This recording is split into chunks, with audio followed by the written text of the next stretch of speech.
Bonjour à tous. Je propose qu'on attende encore 2-3 minutes avant de commencer afin que les uns et les autres, il y a encore beaucoup de personnes qui se connectent, hein, et le temps de se connecter.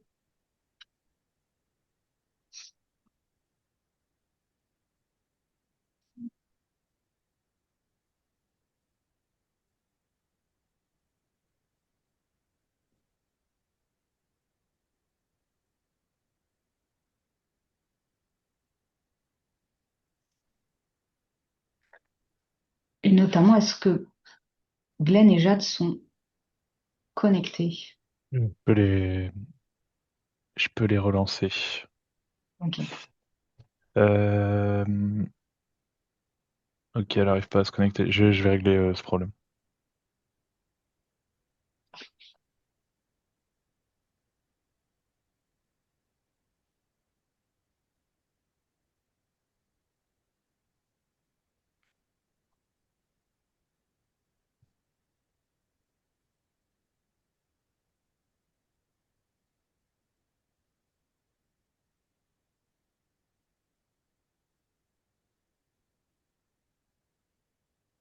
Elle arrive.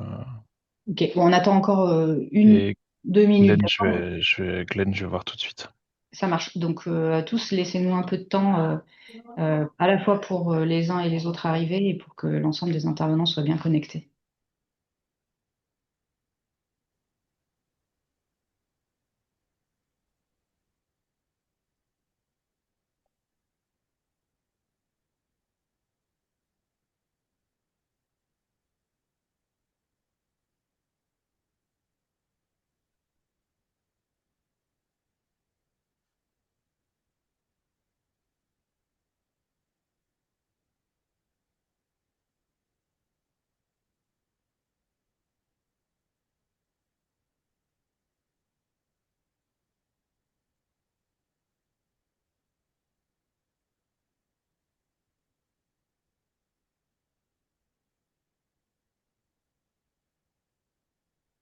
Ok, c'est bon, on a Jade avec nous.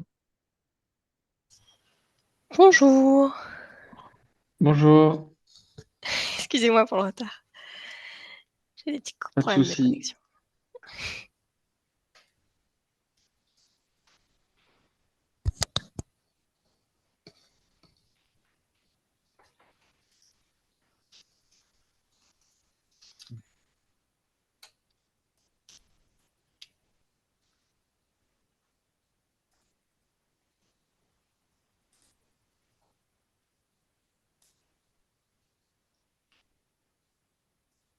On attend encore 30 secondes et on commence, Élise? Ouais, Glenn, il arrive pas à se connecter, mais pareil, je vais regarder. Il rejoindra. Oui, il rejoindra en route. Oui, voilà. Ce que je voulais dire, exactement.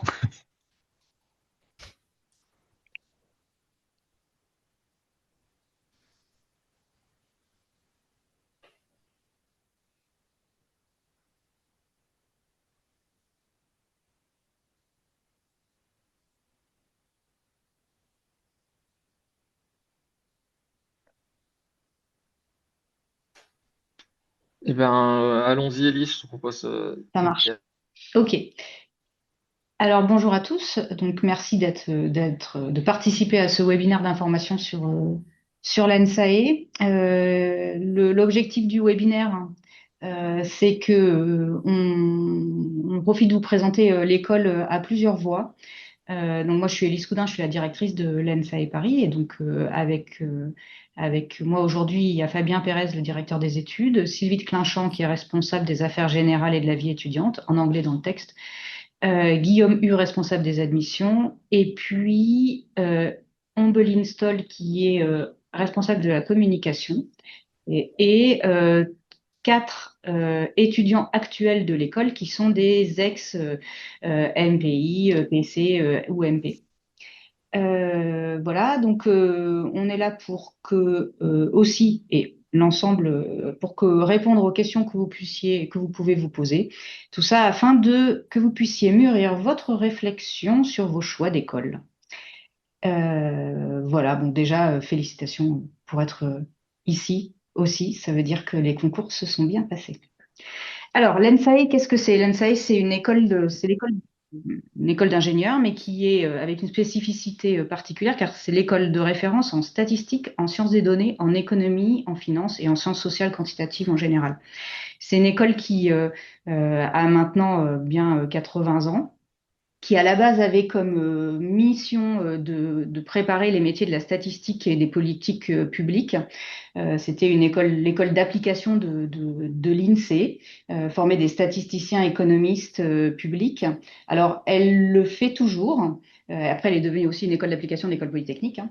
Elle le fait toujours. Il y a toujours une vingtaine d'ingénieurs INSEED qui vont ensuite travailler dans la statistique publique, mais elle s'est beaucoup développée et elle ne fait pas uniquement ça puisqu'elle forme à peu près un peu plus de 200 ingénieurs il y a à peu près 200 ingénieurs diplômés par an ou plus de 200 ingénieurs diplômés par an.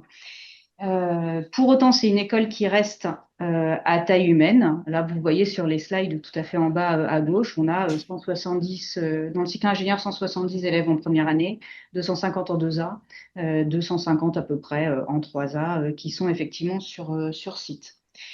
C'est une école qui est adossée à un centre de recherche en économie et statistique, qui est un centre de recherche partagé entre l'ENSA et Paris, le CNRS et l'école polytechnique. Et la plupart des enseignants-chercheurs de ce centre enseignent à l'ENSAE et il y a beaucoup de stages de recherche dans le CREST ou de poursuite en doctorat.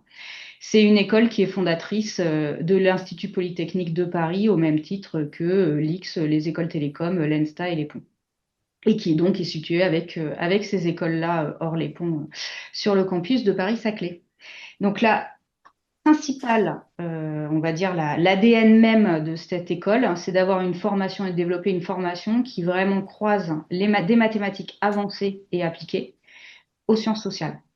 Donc ça repose sur un socle fondamental pluridisciplinaire dans lequel on a beaucoup de mathématiques, d'informatique. En termes de maths, c'est des maths appliquées vers l'optimisation, les probas, la théorie de la mesure, pour après avoir les bases permettant de construire toute la théorie statistique et ses applications de machine learning ou en IA.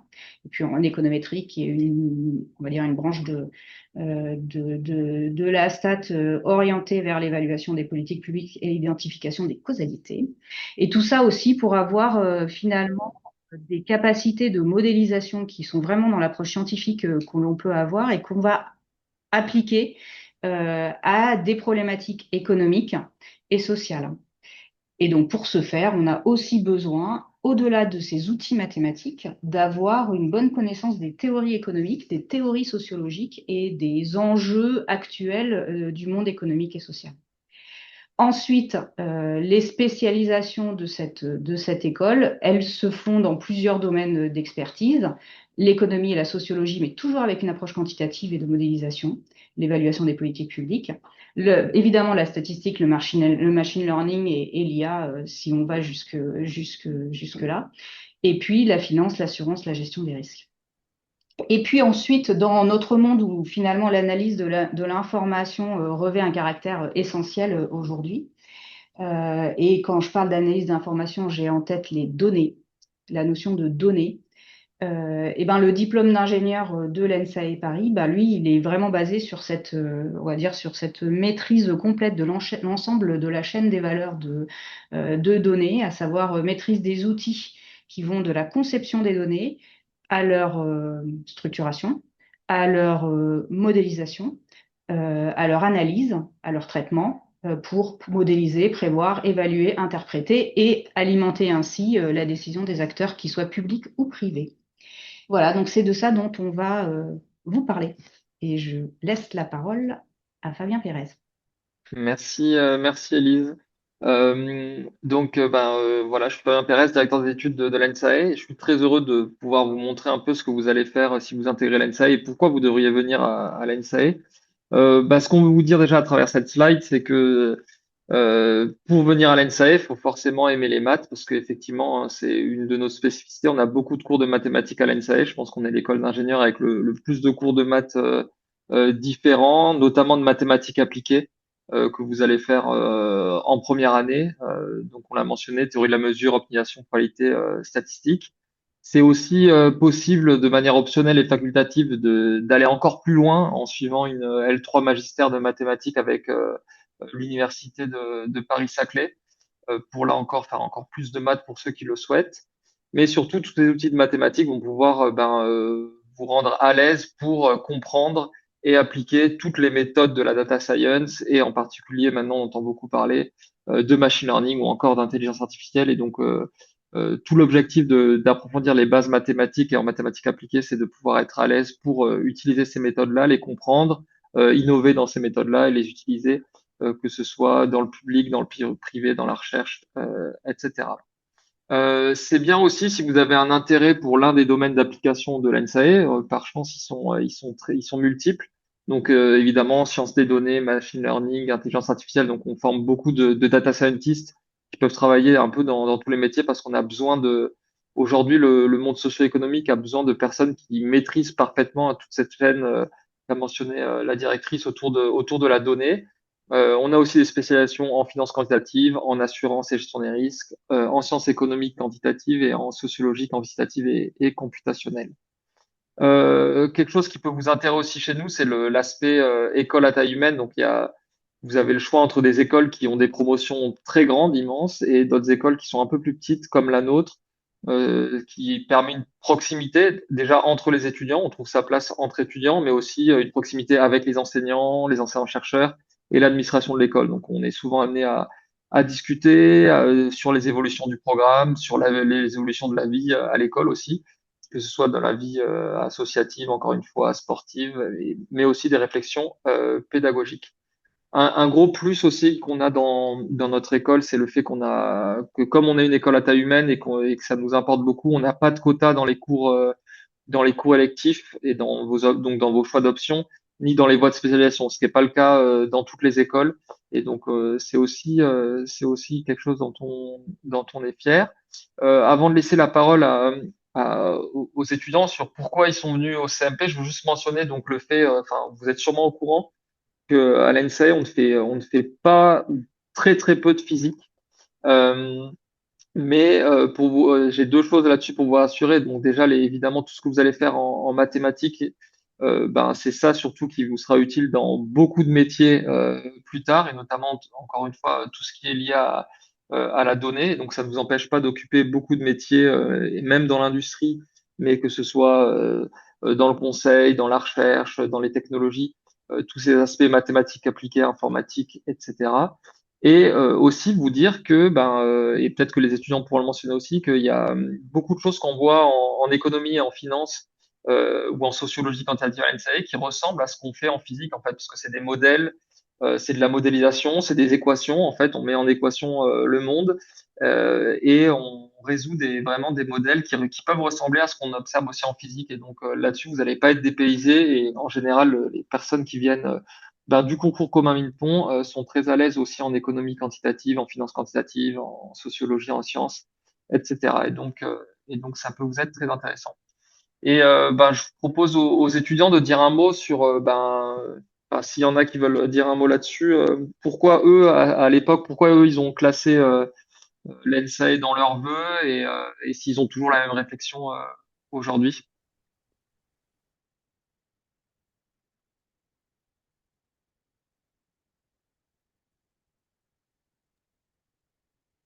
Angélica, allez-y.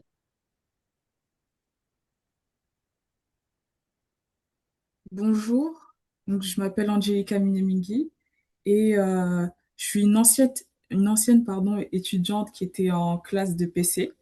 Et justement, pour rebondir sur ce que vous disiez, Monsieur Pérez, sur la physique, moi justement, j'ai classé l'ENSAE en premier dans mes vœux au concours CCMP parce que justement, je voulais un peu me débarrasser de la physique, entre guillemets. Et comme je pense beaucoup de mes camarades en classe préparatoire, je savais déjà que je voulais peut-être soit faire data scientist ou bien travailler dans la finance quantitative. Donc, je me disais que aller à l'ENSAE, ça va être une façon de commencer à, peut-être pas dès la première année, mais me plonger plutôt dans ce genre de sujet plutôt que en première année faire de la mécanique, etc., de la physique. Et en ce qui concerne ce que j'en pense maintenant au regard de ma première année, je dirais que enfin, le cursus à l'ENSAE, en tout cas de ce que j'ai vu, est super, super enrichissant. J'ai beaucoup apprécié les cours. Déjà, j'aime beaucoup les maths et en tout cas, dans l'école, on est servi en termes de maths, franchement. Que ce soit théorie de la mesure, optimisation, stade, déjà, il y a plusieurs matières. Donc forcément, on va peut-être pas aimer tout, mais on va s'y retrouver dans certains sujets. Et ensuite, les autres enseignements, notamment l'économie, j'ai été très surprise parce que il s'avère que c'est une matière qui m'a vraiment beaucoup, beaucoup intéressée cette année et j'ai hâte de voir ce qu'on pourra faire l'année prochaine. Comme vous avez pu le dire, on retrouve quand même des éléments de modélisation qui rappellent la physique. Et bien, grâce à nos enseignements et à nos professeurs, on apprend des notions que j'ai trouvées vraiment, vraiment intéressantes. Voilà. Merci. Je sais pas si Glenn voulait rajouter un mot. Ouais, pour dire que on peut décider, on peut rentrer dans l'NSAE et ensuite vouloir toujours faire la même chose à la sortie, enfin en tout cas après la première année. Mais pour ma part, pour le coup, j'avais fait la licence 3 de maths et initialement j'étais venu parce qu'il y avait la licence 3 de mathématiques de l'université Paris-Orsay, Paris-Saclay et qu'il y avait un double diplôme avec l'ENS en maths. Et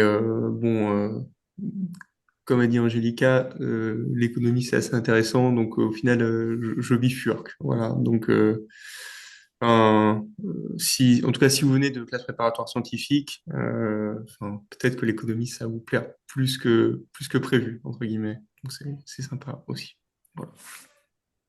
Merci beaucoup pour ces témoignages et n'hésitez pas les étudiants si, enfin les admissibles, si vous avez des questions aussi spécifiques, ils pourront vous répondre aussi à la fin. Je vais laisser la parole à Jade sur une spécificité de l'ANSAE qui est la diversité de nos recrutements. Oui, donc moi je suis Jade Valade, issue de la filière MPI. Mais tout le monde ne vient pas du concours Minpon à l'ENSAE, donc il y a évidemment donc, des licences, mais aussi des gens de prépa BL et ECG, éco. Donc bon, c'est quand même une minorité, la majorité du concours Minpon. Mais malgré tout, ça fait une autre dynamique. C'est très intéressant sur le point de vue donc au niveau des cours pour les échanges académiques, mais aussi tout simplement intellectuellement, dans tous ces genres de côtoyer, ça fait une autre dynamique. Ensuite, oui, donc 27% d'étudiants internationaux, ça presque comme sur tout le plateau de Saclay, plein de gens de plein de raisons différentes. Et 26% d'étudiantes, bon, ça peut paraître pas beaucoup, c'est pas assez, ce serait bien qu'il y ait plus de filles, mais ça se passe pas mal. Pour les filles à l'NSAE, on se sent pas forcément toujours en minorité, un petit peu plus du concours comme en Minpom, donc au premier semestre de la 1A, donc de la première année, on est séparés entre ceux qui viennent de prépa plus, donc on dit éco, BL, ECG, et ceux qui viennent du concours Minpon et de licence de maths. Et donc là, c'est sûr qu'on se rend compte qu'il n'y a vraiment pas beaucoup de filles. Ensuite, ça va un petit peu mieux à la réunification. Mais quoi qu'il arrive, ça se passe bien. Grande sororité, on a un groupe entre filles, on est entre 25%. Anciennement entre 33%, c'est un peu descendu, mais ça va remonter. Et donc oui, faut pas hésiter à venir et enfin pas se dire en tout cas que vu que c'est une école de maths, c'est une école de mecs, ça rend pas du tout le cas. Et donc oui, venez les filles, venez tout le monde et vous bénéficierez de tout cet écosystème et de tous ces gens incroyables que vous pourrez rencontrer. Merci Jade. Euh, donc je passe rapidement sur le déroulement du cursus. Donc comme Jade a commencé à le dire, effectivement la première année elle est un peu particulière parce que comme on a une diversité de recrutement, on est obligé d'harmoniser un peu les connaissances, les compétences avant que vous puissiez profiter des cours ensemble. Et donc en particulier ceux qui viennent de profil éco vont faire encore plus de maths. Eux ils sont un peu en prépa maths pendant le premier semestre de la première année. pendant que vous allez découvrir, enfin, vous allez continuer à faire des maths, mais vous allez découvrir un peu d'autres choses, de l'économie. Vous allez faire aussi de l'informatique. Donc, euh, donc voilà. Et ensuite, vous allez être réunis à la fois pendant ce second semestre de la première année, où vous allez continuer à faire des maths et de l'économie, mais surtout, comme on a pas mal de recrutements aussi qui permettent une entrée en deuxième année, notre cœur de formation, c'est vraiment la deuxième année, avec un socle pluridisciplinaire en mathématiques et en économie quantitative là aussi, et le début de votre spécialisation et des choix de cours, ceux qui vont plutôt vouloir faire des maths ou de la finance ou de la sociologie ou de l'économie vont pouvoir choisir progressivement leurs options. Et on a aussi un projet qui est très structurant sur toute la deuxième année, sur lequel on reviendra tout à l'heure. Euh, donc, euh, donc voilà. Et ensuite, la dernière année, c'est l'année de spécialisation. Si vous la faites à l'ENSEE, en tout cas, vous pouvez vous spécialiser dans une des voies sur lesquelles je vais revenir. Mais c'est aussi la possibilité de faire une scolarité à l'extérieur ou un double diplôme. Et j'y reviendrai également. Je m'arrête juste sur quelque chose qui est vraiment intéressant. Bon, c'est le cas dans beaucoup d'écoles d'ingénieurs, mais on considère que c'est vraiment important à l'ENSAE, c'est l'aspect apprendre par la pratique, par les stages et par les projets. Et donc, on aura des stages, c'est pas le cas dans toutes les écoles, mais nous, on a un stage vraiment à la fin de chaque année scolaire pour justement mettre en application ce qu'on apprend et voilà, apprendre sur le terrain, si je puis dire. Et on a aussi des projets chaque année avec des projets très structurants, surtout en deuxième et troisième année, et quelques projets plutôt sur un semestre ou sur une petite plus courte période les autres années. Voilà, et donc il y a le projet que j'ai mentionné sur toute la deuxième année, qui est le projet qu'on appelle nous le projet StatApp, mais donc le projet de statistique et sciences des données appliquées, qui se réalise en groupe. Et en troisième année, on a quelque chose qui prend de plus en plus de place et qui est de plus en plus adopté à l'ENSEE, qui est le Data Challenge, où des équipes sont en compétition une problématique et des données proposées par des entreprises ou des administrations publiques. Et donc une compétition un peu stimulante entre groupes d'étudiants tout au long de l'année de spécialisation. Je ne sais pas si les étudiants veulent parler peut-être d'un stage qu'ils ont fait ou qu'ils font, ou alors d'un projet qu'ils ont particulièrement apprécié à l'ENSAE. Je vous laisse la parole si vous voulez le faire. Olivier, je vois que vous avez la main levée. Allez. Oh, ouais, pardon, Glenn. Ouais, bah, du coup, bonjour à tous. Moi, je m'appelle Olivier. J'étais étudiant en 1A, je passe en 2A et je suis issu de la filière MPI. Actuellement, je suis en stage à la Caisse des dépôts, donc c'est une sorte de banque, on va dire, qui va gérer une partie de votre livret A. Voilà, 60% du livret A. Et si vous avez un livret A chez vous, vous savez que vous avez un taux d'intérêt sur votre livret A, c'est-à-dire qu'il est rémunéré. Vous mettez de l'argent de côté et il est rémunéré. Et donc, c'est une banque qui va justement gérer cet argent pour que ce soit rémunéré et qu'ensuite ça vous revienne par la suite. Et du coup, voilà, moi je suis analyste dans cette banque-là et plus précisément, je travaille sur les risques de certains placements. Donc, j'analyse les risques en fait pour que en fait l'argent qui soit issu des livrets A soit sécurisé entre guillemets, que ce ne soit pas des actifs très risqués euh, de ce point de vue-là. Voilà. Merci Olivier. Glenn, vous vouliez dire un mot? Alors, du coup, en première année, j'ai pu faire un stage de recherche en mathématiques au centre de recherche qui est dans l'ENSAE. C'est modeste parce qu'on en a le 3, mais quand même. Je sais que dans les projets, Monsieur Pérez a parlé un tout petit peu du projet de statistique appliquée, mais par exemple, j'ai pu étudier l'impact d'une politique d'encadrement des loyers sur, par exemple, le volume d'échanges, c'est-à-dire le nombre de biens qui sont achetés et vendus, les effets sur les prix, sur le prix de logement, etc., de ce genre de politique. Et aussi en première année, on a des séminaires d'introduction à l'économie où on doit lire des rapports de Cour des comptes, ce genre de choses. Et ouais, c'est assez intéressant parce que ça permet de comprendre l'ampleur des enjeux et les points à améliorer dans certains aspects de politique publique. Et c'est assez intéressant. Voilà. Et là, je suis en stage à la Banque de France. Voilà. Dans les trucs intéressants à l'ENSA.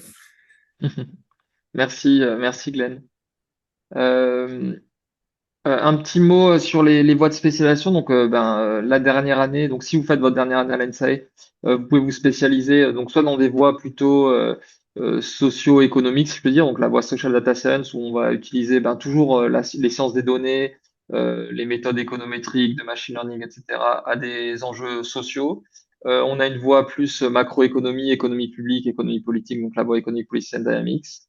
On a la voie plus data science pour des aspects plus business, des aspects de concurrence, de régulation, donc la voie data science and business decision. On a la voie qui est actuellement la plus prise à l'ENSA, et encore une fois, il n'y a pas de quota, donc c'est tout à fait possible, qui est la voie la plus mathématique, statistique, machine learning, intelligence artificielle, donc notre voie data science, statistique, apprentissage, où là, on va aller assez loin sur les aspects statistiques, théorie statistique du machine learning.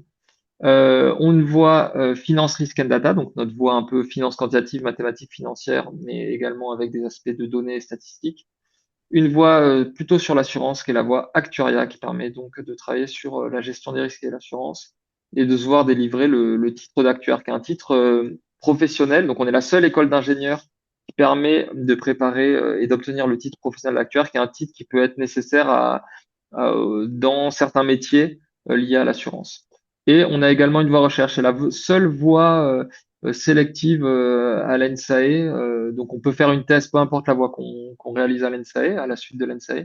Mais on a fait récemment, on a réouvert une voie spécifique pour ceux qui veulent poursuivre un doctorat.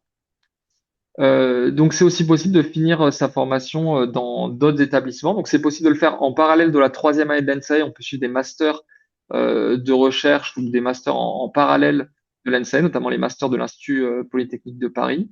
Mais sinon, c'est possible tout simplement de faire des doubles diplômes, donc avec les ENS, avec les écoles de commerce parisiennes. Donc, on a un double diplôme avec HEC, le SCP et l'ESSEC. On a également un double diplôme, une voie d'accès facilitée pour rentrer à Sciences Po Paris. On a aussi la possibilité de faire des masters de maths, enfin une L3 de maths, on en a parlé, et ensuite même des masters avec l'Université Paris-Saclay. Donc ça, c'est nouveau, c'est en train d'être lancé. Le fait de pouvoir continuer aussi en mathématiques, pas que appliquer aussi mathématiques fondamentales, parce qu'il y a aussi ce désir, c'est chez certains étudiants à l'Université Paris-Saclay. Et on a aussi des doubles diplômes avec les autres écoles d'ingénieurs, notamment un qui marche bien avec Centrale Supélec, mais aussi avec Agro Paris Tech, Télécom Paris, etc. Voilà, mais on a aussi des doubles diplômes et des échanges internationaux, là aussi qui sont plébiscités, notamment les doubles diplômes anglo-saxons, si je puis dire. Donc, chaque année, on envoie des étudiants à Berkeley et Columbia qui connaissent l'ENSAE. L'ENSAE, à la fois, on dit que c'est des écoles à taille humaine, mais qui ont une certaine réputation auprès de certaines facultés américaines. Donc, c'est le cas de Berkeley et Columbia avec lesquels on a des partenariats et qui connaissent très bien nos étudiants et qui les valorisent beaucoup. Mais aussi en Angleterre, donc LSE, Oxford, Imperial College notamment. Et on a beaucoup d'échanges Erasmus, également en Europe, et des échanges, et pas que des échanges Erasmus, des échanges aussi dans d'autres continents que l'Europe. Donc c'est pas Erasmus, mais il y a la possibilité de passer un seul semestre, par exemple, en général en troisième année, même si on commence aussi à rendre cela possible au deuxième semestre de la deuxième année, de faire des échanges internationaux, sachant que dans tous les cas, on a 16 semaines de mobilité internationale à réaliser. Ça peut se réaliser soit par un échange ou une mobilité diplômante à l'international, donc sur la formation, ou par un stage ou une activité professionnelle également, ce que font aussi les étudiants. Euh, pour les débouchés ressemblent quand même beaucoup à ce qu'on trouve dans d'autres écoles d'ingénieurs, même si on a quelques spécificités. Effectivement, on a la spécificité donc le secteur de la finance et de l'assurance, qui est grosso modo un tiers de nos débouchés. On a donc l'aspect institution publique aussi. Donc s'il travaillait pour le public, pour l'INSEE, pour la Banque de France, comme on a entendu, pour le Trésor, pour les autorités de régulation, pour les organisations internationales, c'est quelque chose qui vous intéresse.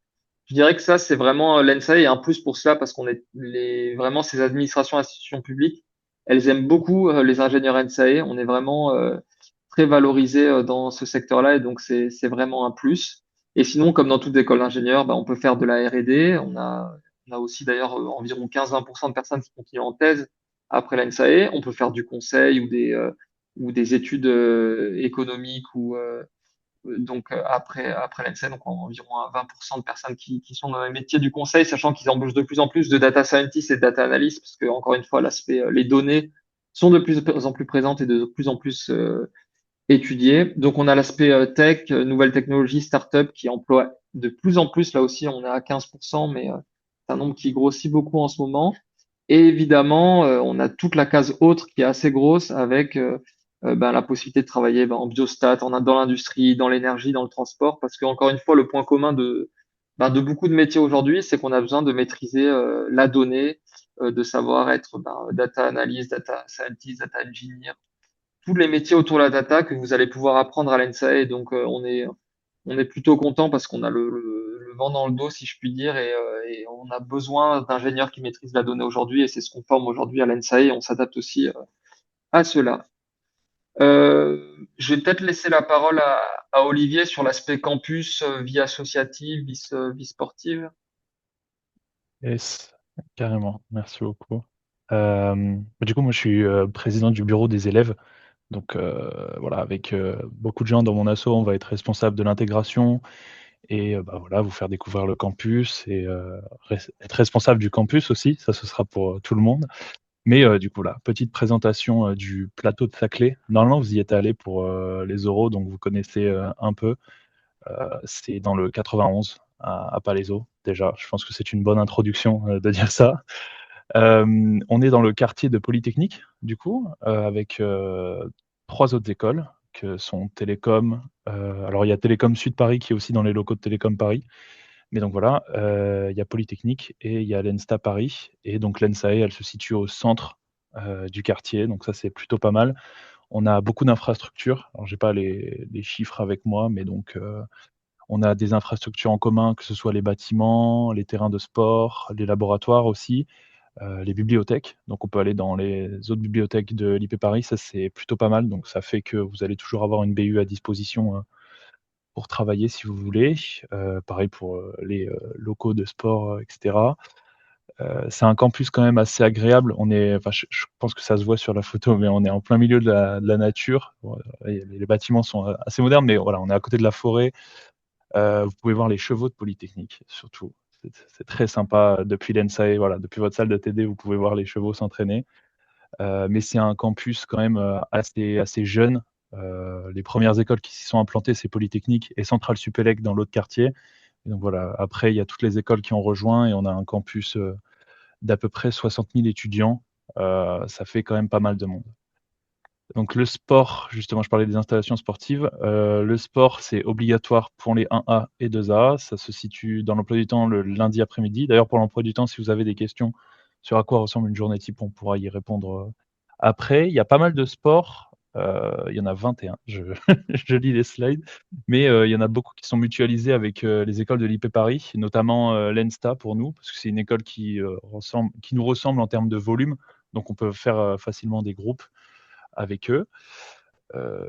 Pour revenir sur la liste des sports, mais il y a les sports assez basiques, voilà, collectifs, individuels, et après il y a des sports assez spécifiques au plateau, typiquement l'aviron, l'escrime, que dire d'autre, bon, on reviendra sur la liste des sports après. Et voilà, évidemment, il y a des participations en compétition universitaire. Il y en a 2 assez connues sur le plateau. C'est la Coupe de l'X en début d'année et c'est le TOS. Donc cette fois, c'est la Coupe de Centrale, si vous voulez, en fin d'année.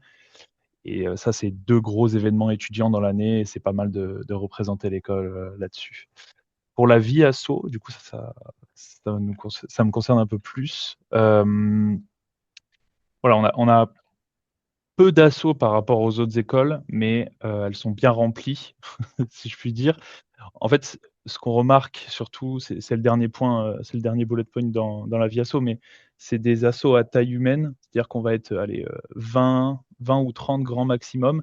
Mais vu qu'on n'est pas beaucoup dans l'école, on va pas faire des processus de recrutement, etc., très comment dire, très appuyé. Il y aura pas des entretiens et des concours, et cetera. Bon, à part peut-être pour le BDE où c'est une élection, mais le reste, c'est assez open et tout le monde peut il y a une place pour tout le monde dans la vie associative et ça, c'est vraiment cool par rapport à d'autres écoles d'ingé où on sait que c'est beaucoup plus compétitif et beaucoup moins agréable, on va dire, rejoindre cela.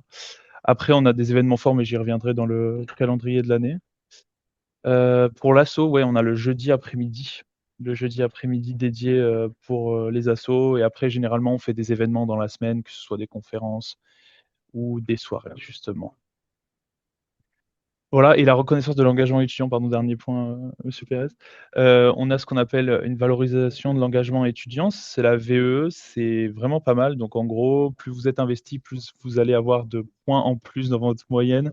Alors, il y a une certaine limite, malheureusement, mais la limite, c'est un plus 0,5 points dans la moyenne de l'année. Donc c'est sympa, il faut juste faire une soutenance et il faut s'engager dans les assos, évidemment. Mais voilà, ça encourage à s'engager. Là, vous avez la plaquette alpha à droite. Et il y a un petit lien aussi qui vous amènera là-bas si vous voulez une présentation, le mot d'accueil, etc. Vous pourrez lire tout ça après. Sinon, il faut taper juste plaquette alpha NSAE Paris et vous retomberez dessus normalement. Voilà. Et donc, à quoi ça ressemble une année? Et après, peut-être Jade, Glenn et Angélica vont vous présenter leurs assos. Mais du coup, voilà, c'est assez rythmé dans l'année. Ça commence avec le week-end de rentrée, pour ceux qui nous rejoindront.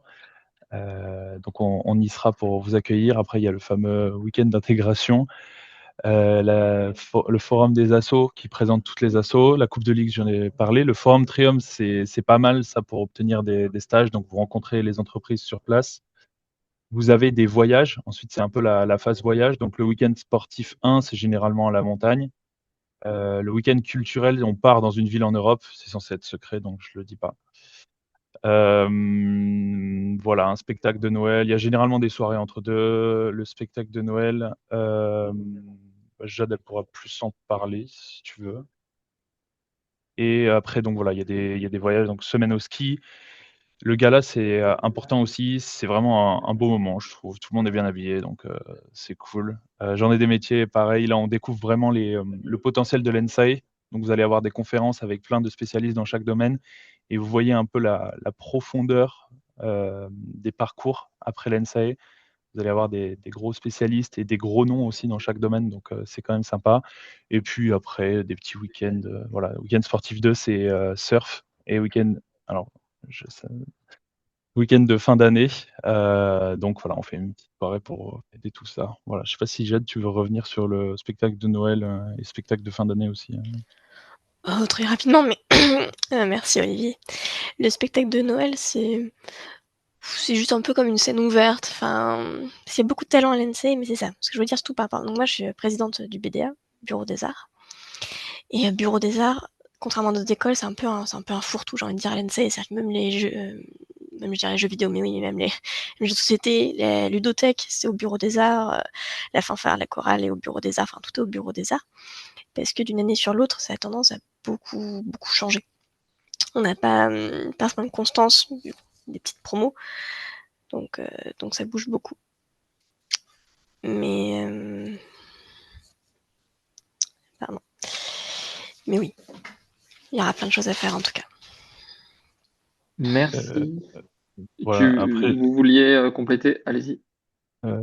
oui, c'est vrai qu'on a oublié de parler de Madame de Clinchamp qui gère à peu près toute la vie associative avec son service. Mais du coup, voilà, vous avez un service dédié pour l'associatif et bon, les affaires générales, du coup, pour Madame de Clinchamp aussi. Mais ça va être la référente. Donc, si jamais vous avez des questions, ça peut être pour nous ou pour Madame de Clinchamp, bien sûr, concernant les assos. Et il n'y a aucun problème.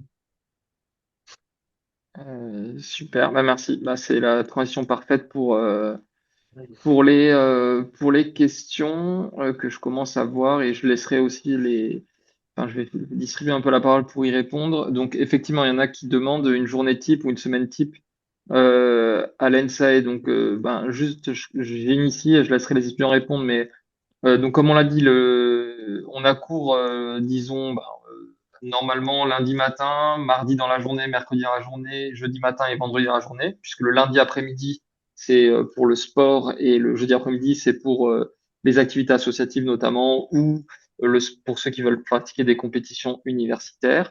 En général, on fait en sorte que vous ne finissiez pas après 16h45 pour que vous puissiez le soir faire soit des activités associatives, soit avancer sur vos projets.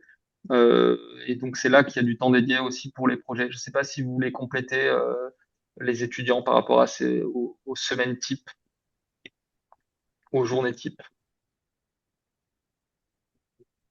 Après, on peut montrer un emploi du temps, si vous voulez. Ah, vas-y, Angelica, pardon. Je dirais que on n'a pas jamais vraiment des journées où on est du matin au soir en amphithéâtre à, à écouter un cours. Enfin, en général, dans chaque journée, on va avoir un moment où les cours sont plus participatifs. Donc, par exemple, je dirais, donc, comme vous l'avez déjà dit, le lundi, on a sport. Le mercredi après-midi, on a langue. Et on a donc le jeudi après-midi les activités associatives. Et enfin, le vendredi, on a pour la plupart anglais. Donc, on n'a jamais vraiment des journées où on est assis passivement à suivre le cours, à écouter. On a, enfin, souvent, chaque jour de la semaine, quelque chose où on peut participer activement. Et oui, voilà. Merci Angélica. Euh, Ok, je vais commencer à répondre donc une autre question d'Anne sur est-ce qu'on a des liens particuliers avec certaines entreprises qui proposent des stages et qui recrutent et également, enfin c'est un peu associé peut-être la portée des alumni réseau anciens élèves. Alors sur les entreprises, oui, on a des entreprises partenaires qui recrutent chaque année des stagiaires. On a aussi, comme on est une école à taille humaine, encore une fois, on peut se passer d'une année à l'autre les bons plans entre guillemets. Et donc souvent il y a des stages. Quand des stages se passent bien dans des entreprises, en fait, l'année d'après, on a un autre stagiaire NSAE qui reprend le flambeau, si je puis dire. Donc ça arrive assez souvent. Et on a effectivement des entreprises qui ont des partenaires dédiés, qui proposent chaque année des stages. Et voilà. Et donc encore une fois, l'NSA est assez identifié dans pas mal de secteurs et donc ça nous aide. Donc soyez rassurés pour trouver des stages. Vous êtes aidés là-dessus. Et sur la portée des alumni, on a un réseau qui est forcément un peu plus petit que d'autres écoles, parce que les promotions sont plus petites, mais qui dit plus petit réseau, dit aussi encore une fois un plus humain et plus fort, c'est-à-dire on se connaît bien, j'allais dire, on se connaît tous, les alumni NSAE, bon, de moins en moins, parce qu'on a quand même 200 élèves par promotion, donc on connaît pas toutes les promotions, mais en fait, ce qui est bien, c'est qu'on se sent investi, comme on est un petit réseau, de répondre et donc on échangeait là-dessus encore la semaine dernière. Dès qu'on contacte un alumni, les gens nous répondent et nous aident pour trouver un stage, répondre à nos questions d'orientation, etc. Donc on a un réseau fort, je dirais, et de plus en plus grand. Et d'ailleurs, c'est un réseau qui va fêter ses 50 ans NS Alumni cette année. Je ne sais pas si les étudiants, vous avez une expérience là-dessus où vous avez pu échanger avec des alumni, avoir des réponses rapides. Mais si vous voulez Ouais. ajouter un mot là-dessus, avec plaisir. Ouais, et est-ce que vous avez participé par exemple au programme de mentorat? On peut aussi parler de ça. Je sais pas si vous l'avez. Sinon, j'en parle. Ok, donc Jade, vous levez la main. Allez-y. Oui, donc effectivement, moi j'ai pu bénéficier donc du programme de mentorat.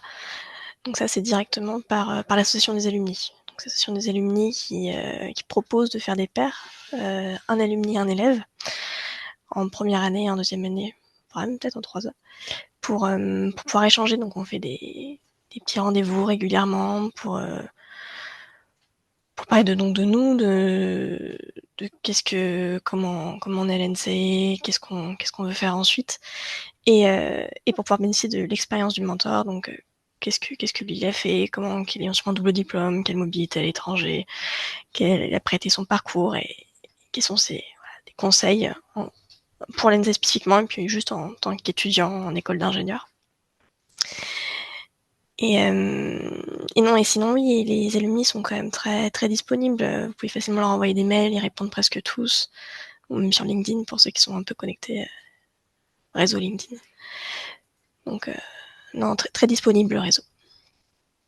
ouais. Super, merci. Pour ajouter aussi un autre élément, c'est que donc on a parlé des groupes de statistiques et sciences des données appliquées. Typiquement, ce sont des groupes de travail dont les encadrants en fait sont des encadrants extérieurs à l'école, donc c'est souvent des alumni, hein, qui peuvent être souvent dans le monde, enfin qui peuvent être dans le monde professionnel, et c'est aussi une façon aussi d'avoir un contact fort avec le monde professionnel dans ce cadre-là. Et du coup, je vais enchaîner sur la réponse à la question d'après, qui est vous proposez la formation d'INSEAD, donc oui, j'en ai parlé d'ailleurs dans l'introduction, mais venant de CCMP, il faut passer un concours externe. Oui, il faut passer un concours externe, mais que ce soit mais venant de CCMP ou bien il n'y a que ENS et Polytechnique qui vont avoir des concours spécifiques. Donc, venant de n'importe où, il faut passer aussi ce concours externe. Faire sa formation à l'ENSAE nous avantage-t-il dans la préparation de ce concours par rapport à d'autres écoles de SAT? La réponse, elle est clairement oui. Et est-ce que c'est un concours qui est communément préparé par les élèves de l'ENSAE? Et la réponse, elle est oui. Tous les ans, il y a effectivement des élèves de l'ENSAE qui... alors, le concours, il est difficile à réussir comme tous les concours parce qu'il y a un nombre de places qui est limité, mais il n'empêche que tous les ans, il y a pas mal d'élèves de l'ENSAE qui le réussissent. Et en fait, moi, c'est ce que j'ai fait.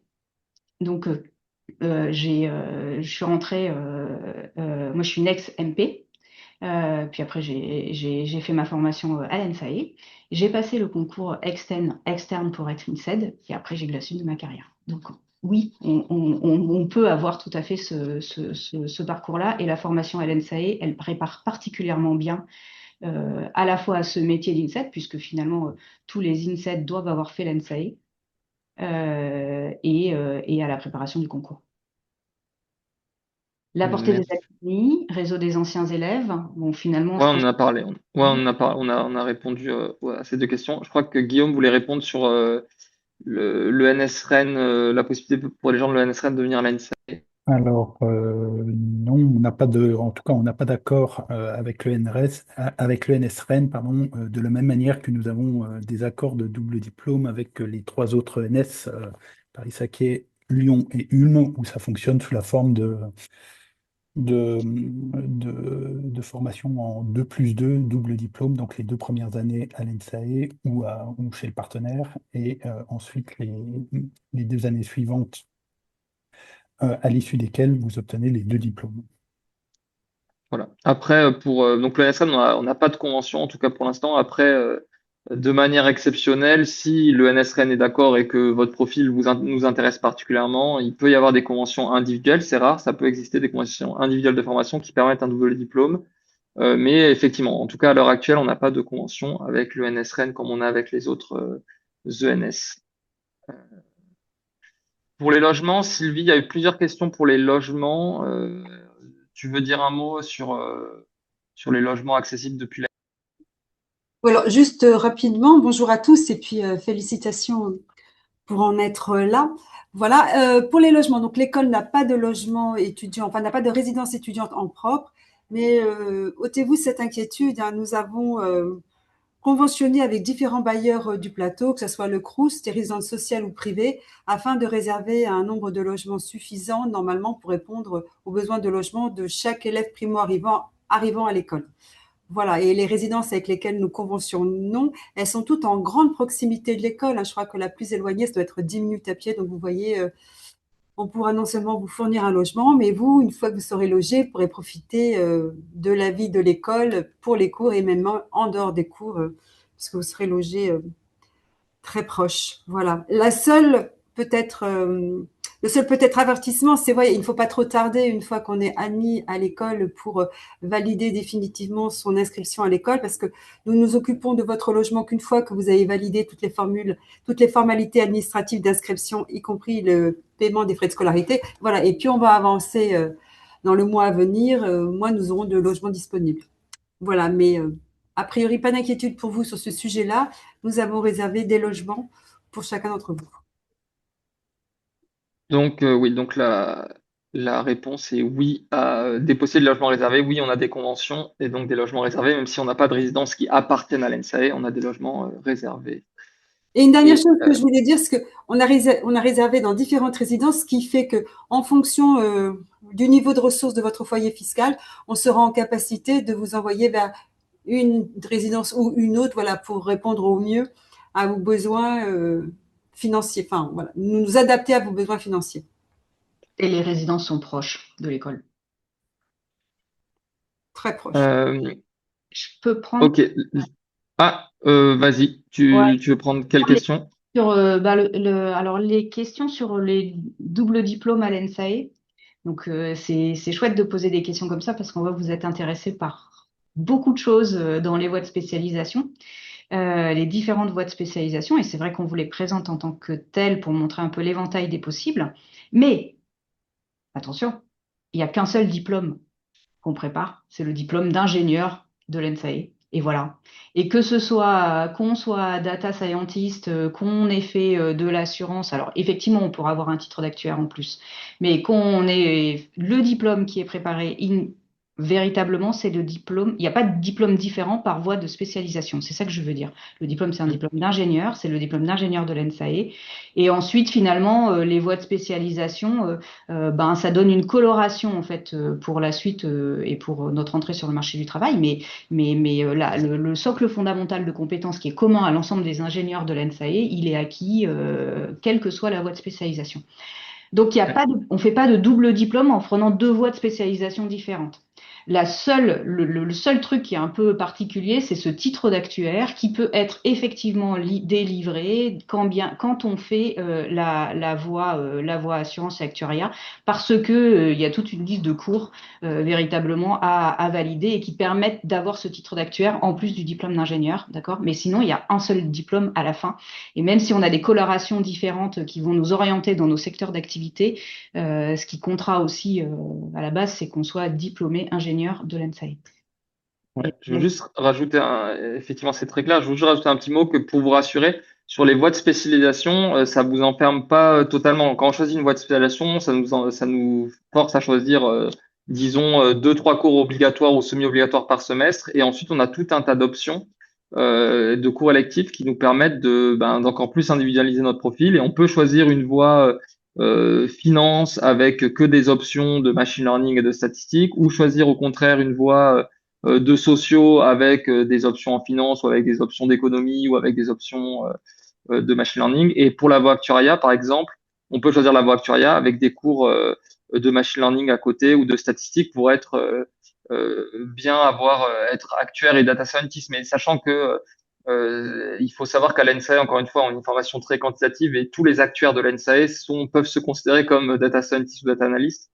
Voilà. Et d'ailleurs, moi, quand je lis les posts sur LinkedIn des étudiants qui ensuite s'insèrent sur le marché du travail, d'ailleurs, ils écrivent souvent qu'ils sont acteurs data scientist ou ce genre de choses. Donc, il y a pas de souci. Et donc, c'est pas un diplôme data scientist, même si c'est le titre actuel, mais en tout cas, on est diplôme d'ingénieur NSAE. On peut se dire data scientist si on occupe un métier de data scientist et actuaire. Donc, pas de crainte là-dessus. Et est-ce que c'est aux étudiants de trouver leur stage? Mais les étudiants sont aidés par l'école, par le réseau alumni, voilà, et par notamment le service des stages et des relations entreprises qui peut vous aider à vous mettre en contact avec certaines entreprises si vous avez des difficultés. Mais en général, encore une fois, le réseau NSAE, NSAE Alumni et d'entreprises partenaires aide à trouver des stages, même si ça reste aux étudiants de faire la démarche de candidature. Alors, les cours facultatifs pour la faculté des sciences d'Orsay, enfin le L3 magistère, donc à Orsay, effectivement, de l'Université Paris-Saclay. Donc, les étudiants doivent candidater dès la rentrée, en fait, dès début septembre, dès fin août, début septembre. Et donc, il y a un petit entretien de motivation pour s'assurer que vous êtes bien fait pour cela, parce que c'est un cursus qui est exigeant, hein, parce que vous allez devoir suivre des cours de maths en plus de la formation à la NSAE, qui reste votre formation prioritaire, le diplôme que vous préparez principalement. Et donc voilà. Est-ce que certains étudiants sont refusés? Ça peut arriver selon le nombre de personnes qui sont intéressées. Ça dépend des années. Voilà, sachant que là, on est en train d'élargir notre convention avec l'Université Paris-Saclay pour permettre à un peu plus d'étudiants de le faire qu'avant. Donc, je dirais qu'en général, les étudiants motivés qui ont des bons résultats en maths, en prépa et en concours, il n'y a pas de raison que ça le fasse pas, sauf si toute la promotion était intéressée, mais ce qui n'est pas le cas, parce qu'encore une fois, on peut vouloir venir à l'ENSAE pour aussi garder du temps pour la vie associative, pour découvrir l'économie, pour faire d'autres choses. Donc tout le monde n'est pas intéressé par ce double diplôme L3 magistère. Et donc il y a de la place en général pour tout le monde, même il y a un oral de sélection. Et puis, petite précision, Fabien, donc c'est une filière qui est ouverte aux étudiants issus des filières MP et MPI seulement. Oui, c'est vrai. Euh, Ah, Il y a Glenn qui peut intervenir. ouais. ouais. Par rapport à cette licence, aussi, certes, faut suivre et l'NSAE et la licence, mais les supports de cours de la licence sont très bons. On a accès au TD, au corrigé de TD, au polycopié pour l'ensemble des cours. Et donc ça fait que ça se gère beaucoup mieux et on n'a pas besoin de demander à chaque fois à un camarade de la licence de nous envoyer une photo des cours, etc. Et donc ça permet de quand même beaucoup mieux gérer la charge. Donc c'est plutôt bien Merci, organisé. merci. Ouais, merci pour cette précision, effectivement. Et puis il y a beaucoup d'entraide entre les anciens et les gens actuels qui font la licence de se passer les documents et ça aide les matériels pédagogiques et ça aide beaucoup.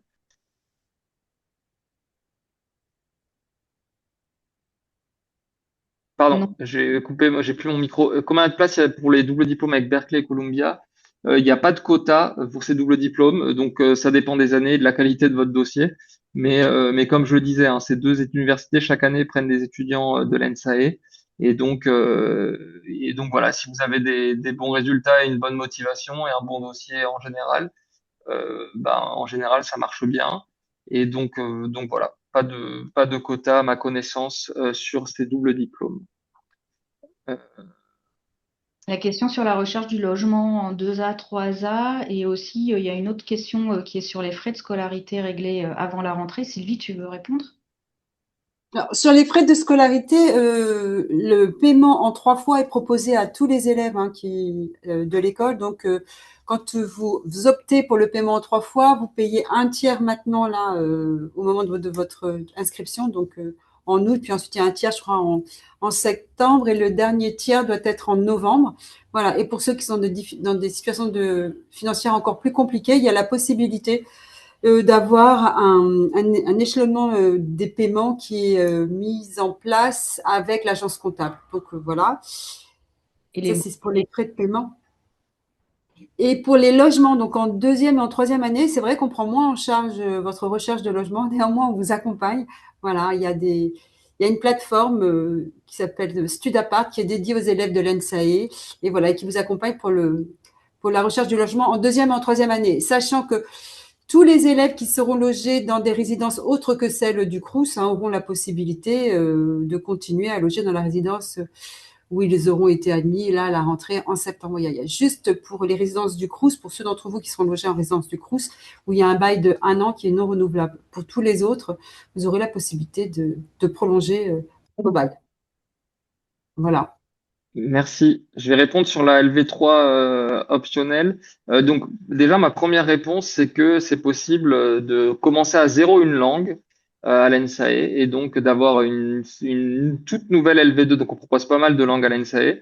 Et donc on n'est pas obligé, si vous avez fait espagnol ou allemand toute votre vie, c'est possible de commencer l'italien, l'arabe, le japonais, le chinois et d'autres langues. Donc ça, c'est la première réponse. Et donc, ça peut être vu comme une LV3 dans le sens où c'est une nouvelle langue pour vous. Après, c'est plus compliqué d'avoir vraiment une LV3 optionnelle. Donc, c'est s'il y a de la place et ça ça n'offre pas de crédit ECTS.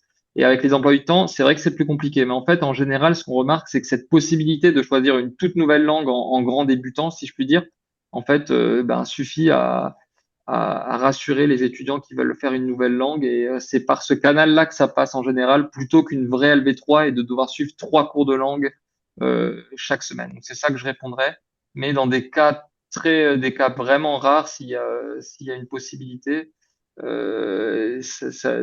peut se faire, mais j'admets que c'est vraiment rare de suivre 3 langues à l'ENSA, et c'est vraiment l'exception quand il y en a. Voilà. Donc est-ce qu'il y a des doubles diplômes qui ouvrent sur l'industrie? Donc déjà, comme on l'a dit, même si c'est pas le débouché premier de l'ENSAE, l'industrie, enfin, l'industrie ça veut tout et rien dire, hein, parce qu'il y a beaucoup de secteurs différents. Comme je l'ai dit, il y a beaucoup d'écoles, il y a de plus en plus d'ENSAE qui finissent par travailler dans l'industrie parce qu'on a besoin de personnes qui savent modéliser, enfin, répondre à des problèmes complexes avec des données en fait, et avec des méthodes mathématiques, économiques, économétriques et de mathématiques appliquées, de machine learning dans l'industrie. Donc déjà, l'ENSAE suffit pour travailler dans l'industrie. Ensuite, les doubles diplômes, bah, on a des doubles diplômes avec d'autres écoles d'ingénieurs, donc en particulier Centrale Supélec et ou Télécom Paris ou AgroParisTech, c'est plutôt dans des industries agroalimentaires qui peuvent vous aider à cela encore plus, si je puis dire. Mais on a sur notamment énergie, transport, santé, enfin dans ces industries-là, on a des débouchés aussi, rien qu'avec l'ENSAE, si je puis dire, le diplôme d'ingénieur de l'ENSAE suffit pour cela. Euh, Est-ce possible de continuer la physique avec un DD d'une autre école d'ingénieur si jamais on se rend compte qu'on souhaite faire de la modélisation physique, par exemple? Donc, oui, c'est possible. Encore une fois, donc la version classique, c'est le double diplôme avec Centrale Supélec. Donc, on a chaque année quelques étudiants qui ne peuvent plus passer de la physique, et c'est possible, et donc qui rejoignent une école d'ingénieur comme Centrale Supélec, ou encore une fois d'autres écoles d'ingénieurs sont possibles. Donc j'ai parlé de Télécom Paris, même si on fait plus d'informatique que de physique, il y a un petit peu de physique. Voilà, et AgroParisTech, ça c'est les doubles diplômes les plus communs. Après, il y a d'autres doubles diplômes qui existent avec d'autres écoles d'ingénieurs, même si en général, comme elles sont classées dans la tête des étudiants de rang un peu inférieur, les étudiants les utilisent moins. Mais c'est aussi possible d'aller dans d'autres écoles. Euh, voilà. Euh, Alors, les demandes d'exonération pour les frais de scolarité, euh, je peux en dire un mot et Sylvie pourra compléter, mais donc ça se passe dès la rentrée. On vous demande enfin si vous souhaitez faire une demande, vous déposez une demande avec vos justificatifs, et en particulier les revenus d'imposition, enfin les fiches d'imposition, les revenus de votre foyer fiscal. Les critères d'éligibilité sont associés encore une fois à des seuils de plafonnement de ressources. Enfin, je sais pas si Sylvie, tu veux compléter. Non, non, c'est ça, mais en fait, ce qu'il faut que vous sachiez aussi, c'est que l'école ne prononce pas d'exonération totale des frais d'inscription. On peut parfois voilà, accorder des exonérations partielles, mais totales rarement, voire pas. Simplement pour les boursiers, mais ça c'est de droit. Oui, Il y a que oui, les c'est des droits. Oui, pour oui. les boursiers c'est de droit, pour vous rassurer, mais sinon oui, au-delà de ça évidemment, pardon, Mm. on peut avoir des exonérations partielles sous condition de ressources. Euh, Peut-on apprendre, en fait, c'est doit-on, on est obligé d'apprendre une autre langue que l'anglais. Euh, Notamment, et toutes les langues, comme j'ai dit, donc espagnol, allemand, italien, japonais, chinois, arabe, hébreu, qu'est-ce que j'oublie comme langue? Mais voilà, beaucoup de langues sont disponibles, russe, beaucoup de langues sont disponibles à l'ENSAE, et donc on est obligé d'avoir une LV1, donc l'anglais, et une LV2 à l'ENSAE. Ouais, je rajouterais juste que ça veut dire qu'en revanche, il y a quand même un niveau d'anglais qui est requis pour valider le diplôme à la fin du cursus, et que l'anglais est obligatoire. Donc c'est en plus de l'anglais. Oui, oui, c'est bien dit, ouais, c'est en plus d'anglais. Donc on va faire l'anglais plus une autre langue. Euh, Peut-être les étudiants, vous pouvez répondre à la question, faut-il savoir skier pour partir à la semaine de ski? Ou peut-on Question, apprendre sur place? J'imagine qu'on peut apprendre sur place. et évidemment, évidemment, la question un peu détente de ce webinaire. Non, non, bien sûr. Après, si on peut donner une idée, je pense qu'il y avait un quart des effectifs qui sont partis au ski qui ne savaient pas skier, mais parce que, pour remettre un peu dans le contexte, en gros, les campagnes pour le BDE, ça se passe pendant le ski et un peu après aussi, enfin beaucoup après. Mais il y a une semaine de campagne et justement, les listes concurrentes, elles vont proposer des cours de ski et c'est un peu comme ça qu'on apprend là-dessus. Pour vous dire, dans mon équipe, il y avait la moitié des gens qui savaient pas skier, et donc l'autre moitié a appris aux gens à skier. Donc c'est assez sympa, c'est pas du tout rédhibitoire de ne pas savoir skier, évidemment.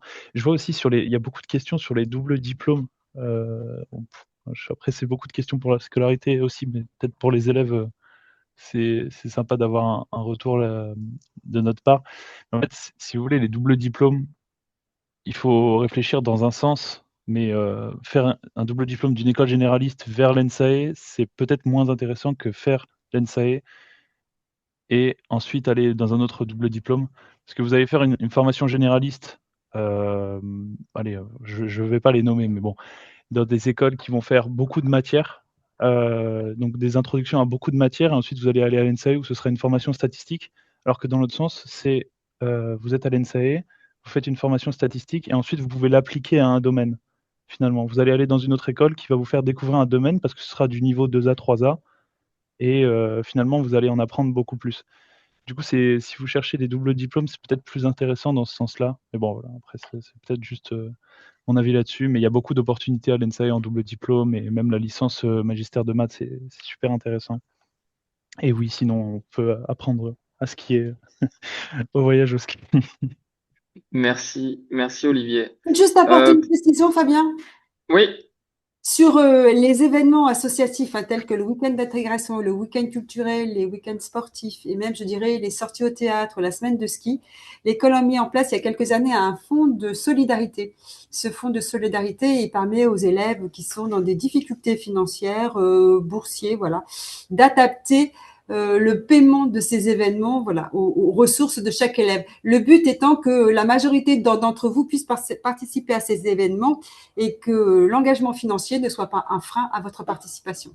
Voilà, juste pour que vous le sachiez. merci Sylvie de le préciser, c'est vrai que c'est important. Euh, alors, les frais les doubles diplômes à l'étranger.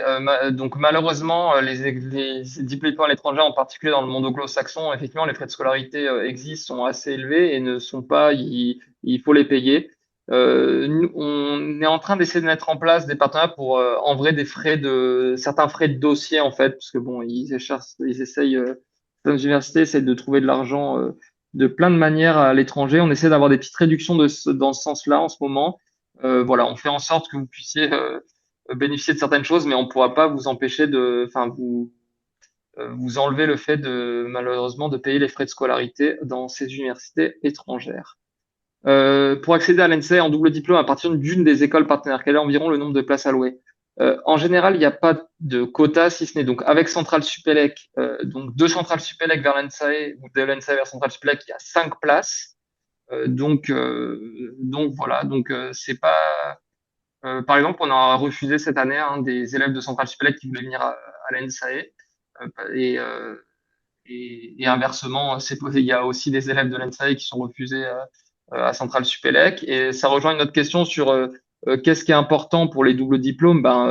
Évidemment, vos résultats, enfin votre dossier académique et votre motivation vont compter pour ces doubles diplômes. Donc voilà, c'est toujours un mélange de dossier académique et votre dossier en général, motivation, ce que vous avez fait avant, ce que vous faites à côté, qui peuvent jouer dans votre candidature, sachant qu'en général, il y a des entretiens de motivation qui vous permettent aussi de défendre un peu votre profil, votre parcours pour intégrer l'un des doubles diplômes. Voilà. Ensuite, pour les autres doubles diplômes avec d'autres écoles d'ingénieurs, il n'y a pas de quota, mais donc ça dépend. Et encore une fois, si vous avez un super profil, que vous êtes dans les meilleurs d'une école partenaire, ben on va avoir envie de vous recruter. Et voilà, c'est tout ce que je peux dire. Glenn voulait ajouter un mot. Oui, un mot pour dire que, enfin, là, vous ressortez classe préparatoire et vous avez été en prépa avec des gens qui étaient en prépa et qui essaient de travailler pour passer des concours. Mais une fois qu'on arrive en école d'ingénieur, ça se détend, les gens passent du temps dans les associations, etc. Donc, il faut travailler pour avoir le double diplôme, mais c'est pas, il y a un petit peu moins de surprises que les concours normalement. C'est un peu c'est plus sûr en tout cas que de faire 5 demi par exemple, je crois. Enfin, même je suis quasiment sûr. Là, c'est carrément plus sûr que de faire 5 demi. Euh, voilà. Merci, merci Glenn. Pas de quota pour HEC et le NSULM. Évidemment, le NSULM, enfin, vous imaginez bien, hein, les ENS, c'est assez compétitif, surtout dans certaines filières. Si vous voulez faire des mathématiques à l'ENSULM, vous imaginez bien que c'est très, très compétitif, que ce soit par les concours ou par les doubles diplômes. Pour HEC, on n'a pas de quota et chaque année, on a plusieurs étudiants, je crois qu'ils sont 6 ou 7 cette année. Sachant que cette année, il n'y en a que un, il me semble, un ou deux qui ont été présélectionnés et qui ne l'ont pas eu. Donc, on a eu un assez haut taux de succès, hein, pour ceux qui veulent faire une école de commerce. Euh, voilà. Et donc, est-ce qu'il faut faire des stages spécifiques pour favoriser son dossier? C'est une bonne question, mais ça, je pense qu'en fait, quand vous rentrerez à l'ENSAE, encore une fois, il y a beaucoup d'entraide et vous pourrez discuter soit avec des alumni, soit avec des personnes qui sont en double diplôme et qui pourront vous donner des conseils pour réussir vos candidatures, notamment dans les écoles de commerce ou pour les écoles normales supérieures ou pour les autres écoles d'ingénieurs. Pour la question suivante, il n'y a pas de nombre on n'a pas de barrière au nombre de candidats étrangers dans le concours CCMP. Donc, juste on prend vous allez devoir faire des vœux d'ici vendredi 12 heures, si je dis pas de bêtises. Et juste ensuite, en fonction de vos classements de vœux et du classement et des noms et des personnes qui souhaitent aller à l'ENSAE, il y aura une barre d'admission, enfin un dernier appelé, si je puis dire. Il y aura un deuxième tour aussi où le dernier appelé descend un petit peu avec une liste complémentaire et c'est comme ça que vous le saurez. Mais à ma connaissance, il n'y a pas il y a pas de quota là-dessus. Voilà, c'est tout. Voilà, donc les critères, on l'a dit, académique et motivation pour les doubles diplômes. Exonération, on en a parlé.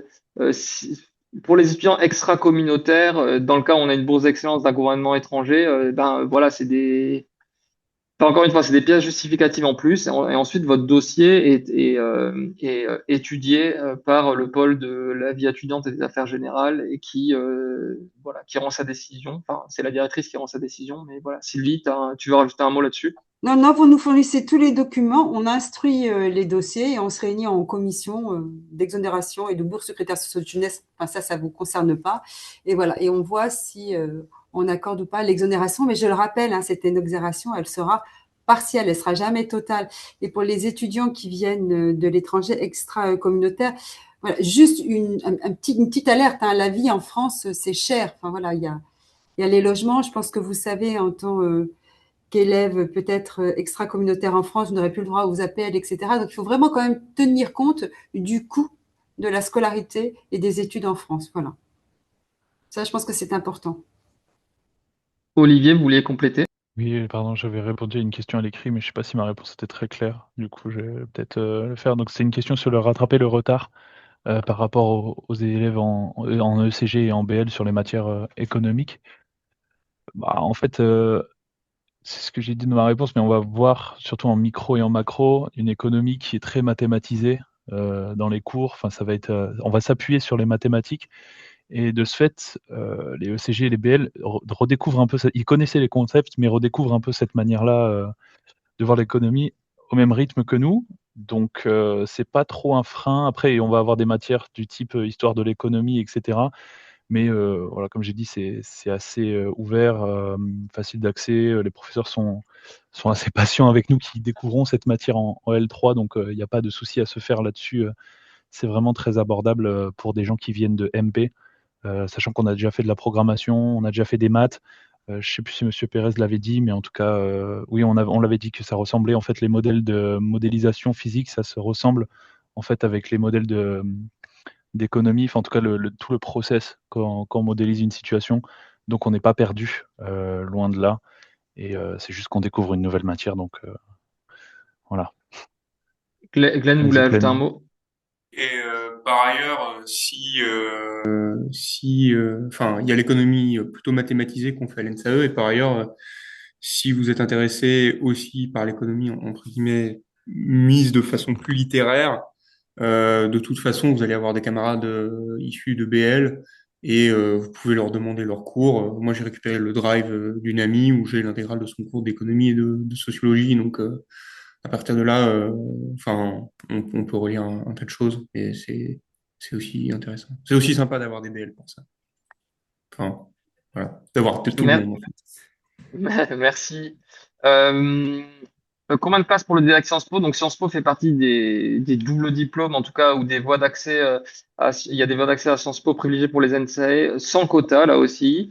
Je sais pas, ça a bien marché. Ils ont pris pas mal d'NSAE Sciences Po. Je sais, j'ai plus le nombre exact, mais un peu moins d'une dizaine, peut-être 8, 9. Voilà, donc c'est sélectif, c'est Sciences Po qui décide à la fin, hein, qui a le dernier mot. Il y a un oral de motivation avec Sciences Po. Mais c'est tout à fait possible, hein. Chaque année, on a des étudiants qui font Sciences Po et donc c'est tout à fait possible. Ensuite, il y a des questions plus donc sur le concours, les phases d'admission. Y a-t-il du surbooking au début? Donc on a selon les concours, donc MP, MPI, PC, PSI, on a un nombre de places affichées. Donc par exemple 50 pour MP, environ une dizaine pour les autres concours, les autres filières, pardon, et on appelle un peu plus d'étudiants parce qu'on sait qu'il y a des étudiants qui veulent faire 5 demi ou qui veulent faire autre chose, aller à la faculté, ne pas faire d'école d'ingénieur, etc. Donc il y a un léger surbooking et ce surbooking est affiné avec le deuxième tour parce qu'on sait dès le deuxième tour que certains étudiants veulent faire 5 demi, nous le disent c'est sûr et donc vont quitter, ne vont s'inscrire dans aucune école. Voilà. Mais par contre, juste une spécificité à l'ENSAE et en général, hein, les écoles du CCMP, on utilise très très peu les troisième et quatrième tours. Donc en général, vous serez fixé. Enfin, ça fait des années qu'on n'a pas utilisé les troisième et quatrième tours pour appeler d'autres candidats. Donc vous serez fixé après le deuxième tour. Là, en fin de semaine prochaine, si je dis pas de bêtises, voilà, c'est ça. Vendredi dans 10 jours. Voilà. Mais n'hésitez pas à nous écrire si vous avez des questions à ce sujet au moment des phases d'appel. Voilà. Donc sur l'infographie des débouchés professionnels, donc dans la plaquette alpha, il me semble, ou en tout cas dans des plaquettes, on a et aussi dans les slides, je peux remonter un peu les slides pour vous montrer un peu les pourcentages pour les débouchés. Par contre, c'est pas affiné par spécialité et par double diplôme parce que c'est des petits effectifs. Mais par contre, comme on pourra faire ce travail, il n'a pas été encore fait, mais on pourrait cumuler plusieurs années pour essayer d'avoir un effectif conséquent pour vous montrer un peu une infographie sur les débouchés.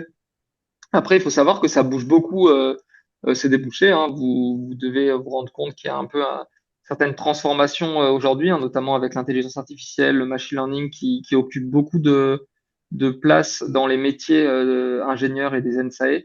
Il y a aussi ces changements qui font que c'est difficile de cumuler quelques années pour cela. Et pareil pour les doubles diplômes, on a par double diplôme, c'est trop fin. On a 5 à 10 élèves qui vont faire le double diplôme d'une école, enfin, avoir moins de 5 élèves pour certains doubles diplômes précis.